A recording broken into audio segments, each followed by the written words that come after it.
भरधाव कार दुभाजकाला धडकून उलटली, 3 जण जागीच ठार। धाब्यावरून जेवण करून छत्रपती संभाजीनगरकडे जात असताना भरधाव कार रस्त्यावरील पुलाच्या दुभाजकाला धडकल्याने हा अपघात झाला। या अपघातात 3 जण जागीच ठार झाले तर 2 जण गंभीर जखमी आहेत। हा अपघात एवढा भीषण होता की 4 चाकी वाहनाचा अक्षरशः चुराडा झाला। ही घटना छत्रपती संभाजीनगर जळगाव राष्ट्रीय महामार्गाने बिल्डा फाट्याजवळ मंगळवारी रात्री 12 वाजेच्या सुमारास घडली। जखमीवर छत्रपती संभाजीनगरच्या घाटी रुग्णालयात उपचार सुरू आहेत।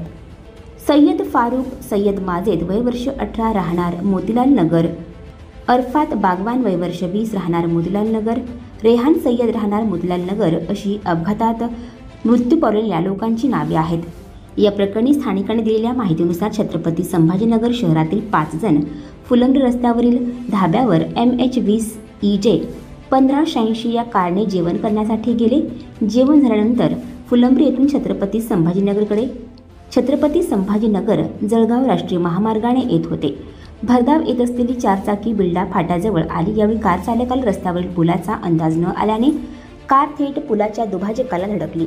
हा अपघात एवढा भीषण होता की कार उलटली।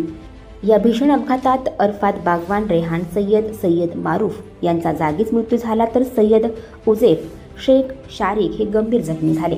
दरम्यान या भीषण अपघाताची माहिती फुलंब्री पोलीस ठाण्याचे पोलीस निरीक्षक संजय सहाणे यांना मिळाली। पोलीस निरीक्षक संजय सहाणे यांनी तात्काळ कर्मचाऱ्यांना घटनास्थळी पाठवले। नागरिकांच्या मदतीने पोलिसांनी जखमींना छत्रपती संभाजीनगर येथील शासकीय वैद्यकीय महाविद्यालय घाटी रुग्णालयात दाखल केले।